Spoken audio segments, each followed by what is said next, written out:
navigates.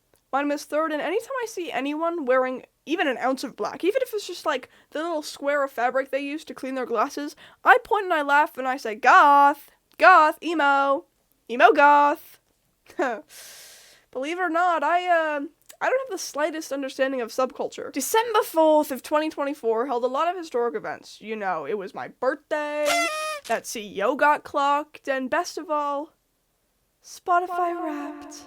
That might not mean anything to the sane people who don't want to pay $10 a month for an otherwise basically unusable service, but to us Spotifyers who are okay with throwing money at a service, and I mean projecting, bombarding, launching money at a service that doesn't even really pay their artists well, Spotify Wrapped Day is a bigger day to us than Christmas. A bigger day to us than Laugh and Get Rich Day, February 28th, which I guess isn't hard, you know, pretty difficult to get rich when you spend $120 yearly just to listen to music, and pretty difficult to laugh if you don't pay $120 like me, and have to sit through an hour of ads just for Spotify's automatic shuffle to play a 1-minute song for the 3rd time that day. I love Spotify! 2024 Spotify Wrapped was a very awaited thing. Listeners ate up every little crumb they could from it and demanded that Spotify released it, and it was actually very disappointing when they finally did. There was a lack of anything special like 2023 with the whole people from this place have a similar listening style to you, and there weren't many artist messages. I, for example, got one from Mitski. To be fair though, the other 4 of my top artists are either not active online or a band that just isn't together anymore, but still. All that's to say, music is a very important thing to me. It's a very important thing to a lot of people, especially people like goths and punks and emos, whose fashion sense is very much based on what they listen to, if that makes sense. I personally listen to punk and goth and emo music, and although I don't dress like any of those, I still am kind of in the spaces, and being in the spaces, I've noticed some quirks. Being alternative in general used to be about standing out from the crowd, and especially with goth and punk, was based in morals. A lot of people know that the core of being punk is in the morals, those being anti-war, anti-consumerism, being against white supremacy and classism, being for LGBTQ, racial, and gender equality, and a bunch of other stuff, obviously. From what I've researched, being goth is a lot less anti-establishment than being punk, however, they do still hold a lot of the same values. Please correct me if I'm wrong about the anti-establishment thing. I don't know. Anyway, goth and punk have always been centered on morals. That's why you see a lot of people say that you can't be truly goth or punk if you're right-winged. However, being in these spaces and quietly observing online, I've kind of noticed that a lot of people have forgotten the fact that goth and punk are based largely in morals, and I've especially seen that in goth spaces. I started to notice this shift with the rise of goth mommies. Ew. I don't even know when it started, but at some point in time, guys that don't get pussy started to realize that, wait, if I start giving attention to alternative and weird girls that I'm led to believe don't normally get attention otherwise, I'll get more of a positive reaction from them than I would with traditionally attractive people. I've cracked the code to Riz, and thus started to comment under gothic women's videos with, oh gosh, I need a goth mommy to crush me with her thighs.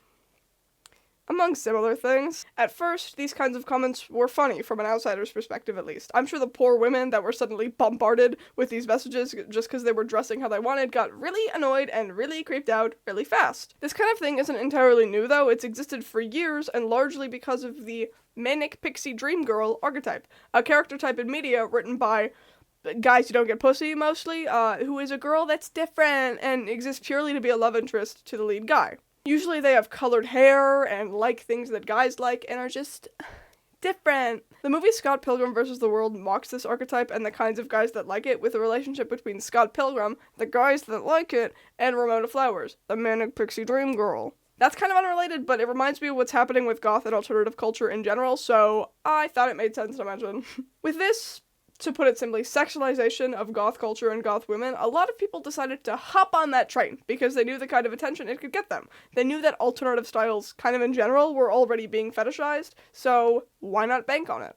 Introducing the Alt Bop House, a house of creators that all have colored hair and do their makeup differently. For a bit of background, the Bop House is an account on TikTok that came to be on December 9th of 2024 and represents a house of fisher women that specialize in prawn, the most well-known person in it being Camilla, who's kind of known online for using ragebait to promote her content. A lot of people hate her, which is the point of ragebait, but get that bag. I don't know. After the success of this account, a buttload of other houses arose that specialized in different types of prawn. There was the Blonde Bop House, the Male Bop House, and now the Alt Bop House, which came to be on January 15th of this year. I don't really know how to feel about it. On one hand, it's a group of women that has recognized the fetishization of the way they dress and has taken the patriarchy by the literal dick and balls to use that fetishization to their advantage. But on the other hand, it's a group of people that claim to be goth or alternative or what have you, and yet work in an industry that profits off of the abuse of women, which is kind of obviously against what punks and goths and etc. believe. For me, it's kind of a hard topic to really come to a conclusion on, you know? Make that bag, sis. However, you're not alt or goth or whatever. Stop calling yourself that. That's like if I self-identified as someone who wasn't totally tubular and sick as fuck.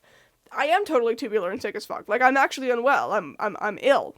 I've been sick for a month. More. I'm not even joking, okay? I was sick in my last video, and I'm sick now. I'm less sick now. I'm not as congested anymore, but dude, I cough up a storm at least once every 10 minutes if I don't take a mysterious red pill every 4 hours. I'm sick of it. I'm sick of being sick.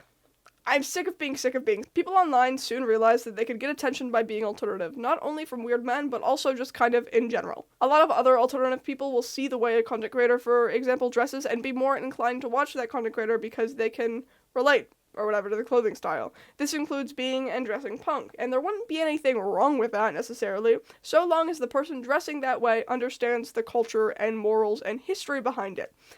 But why would they do that? I am about to mention someone that a lot of people are really big fans of, and a lot of those fans are a little scary. So before I keep talking, there's nothing wrong with being fans of this person, I'm simply critiquing them, okay? Okay.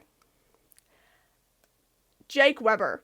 Jake Weber is an online persona known for, I don't know, you know, he's friends with Johnny Gilbert, who's probably one of the most well-known emo online personas ever, and he also dated Toriyami, but we're not talking about them, okay? Jake Weber is a content creator, he makes YouTube videos and stuff, and he has an anarchy tattoo. Good.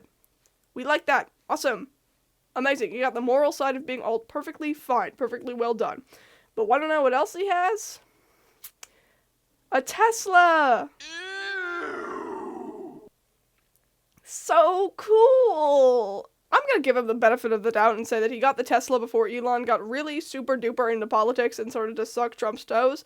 Haters will say it's AI, however, and I don't know Jack Weber or his life, anarchy is like a very punk ideology. Actually, come to think of it, now that I'm just like processing, it's sort of kind of a little bit, the punk ideology. And going back to my earlier points about the parts of being punk, one of the main things is being against consumerism. As in, if you don't need it, don't buy it.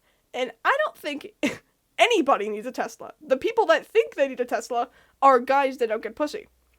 You know. And let's just say, Elon Musk is the owner of Tesla. I just think it's odd that Jacob Weber has a punk-related tattoo and owns a Tesla. Okay? Okay. Please don't kill me. When alternative style became increasingly more and more into the positive part of the public eye, it started to become trendy. Not in the traditional way of being trendy, but like in its own little... I don't really know how to explain it, but if you get what I mean, then you get what I mean. Okay? Anyway, it started to become trendy, as these things do. However, alternative style is about being loud and being yourself.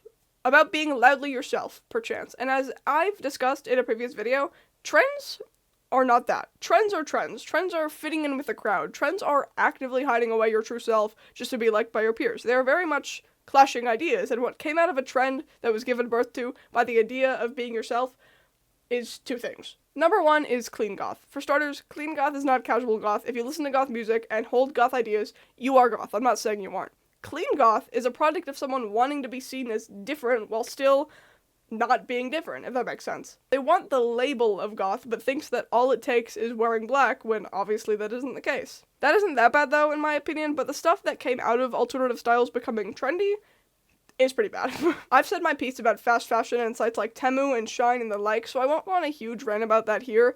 If you want to see me talk about it though, then I strongly suggest going to my video, The Trends on TikTok Are Insane, which I will link, if I remember. Anyway, one of the byproducts of punk and goth becoming more mainstream and more people wanting to dress that way is a lot of people don't know where to get that clothing, so they resort to online shops like Shine and Temu because a lot of other stores that they might find, whether online or in person, will cost an arm and a leg, maybe. There's a criticism that I've heard a lot about how dressing punk and goth and alternative in general is expensive, and I guess that's true if you aren't looking hard enough or aren't looking in the right places. But one of the key points of a lot of alternative fashion, especially punk and goth, is that it is, like, largely DIY, do-it-yourself. Most true punk people won't walk into a Hot Topic and buy a pre-decorated battle jacket for $80. What most of them will do is walk into a thrift store and buy a jacket from there, and then sew in all the stuff to turn it into a battle jacket. The same is true for goth fashion. There's a fashion creator on TikTok who goes by the name Mallory Hart. I love her content, it's great. And she talks vaguely in a video about how people will go into a thrift store and see a raw and unstyled thing and think that it's bad and old lady and shapeless, when in reality they just need to style it, or maybe even, like, tailor it to look how they want. I have a friend, Q, I know, letter and number hanging out, haha, get your laughs out now, who will tailor a lot of the shirts they own to be a little more form-fitting. That's the kind of energy I want to be seeing. Guys, it doesn't even have to be, like, a sewing project, okay? You can do that shit with a hair tie. You gather up all the fabric to, like, make it fit how you want, and then you whoosh, pow, wow, boom shakalaka. Bucks be gone. No, it'll look like you have a wart or a tail or something on the back, but, it'll look good from the front, at least. I feel like a lot of people are almost goth or punk until it gets to consumerism. I, for example, listen to goth and punk music and hold the ideas, but, I'm never gonna consider myself as it because, one, I don't dress that way, and two, I don't stop myself from ever buying anything if I have the money to waste, and that's fine, I guess, you know? I would rather not, but whatever. At least I'm self-aware. That is it for the friggin' video. I hope you enjoyed it, and if you did, as always, please subscribe. It really does help me out. Comment down below anything you want to say to build on this video's topic, and maybe you should give me some video ideas. Some stuff that you want me to make a video about, if you could be so kind. I'm kind of in a drought for video ideas a little bit. So yeah. Alright, you are all great. My name is Third. Guten, bye. 30, she is fucking stupid, 'cause they don't say goodbye in German correctly. Dude, you totally did not just say that.